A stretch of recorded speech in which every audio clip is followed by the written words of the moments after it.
शेतकरी आर्थिक संकटात सापडलेत। यावर्षी धान पिकावर रोग किडीचा प्रादुर्भाव असल्यामुळे शेतकऱ्यांच्या हातातोंडाशी आलेला घास हिरावला गेलाय।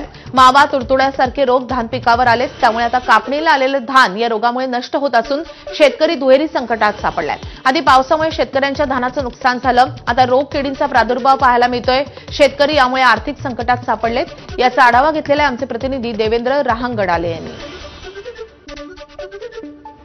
सुरुवातीला मुसळधार पाऊस आल्यामुळे शेतकऱ्यांच्या धान पिकाचे नुकसान झाले होते आणि आता त्यानंतर रोगकिडींचा प्रादुर्भाव आल्यामुळे शेतकरी हवालदिल झालेला आहे।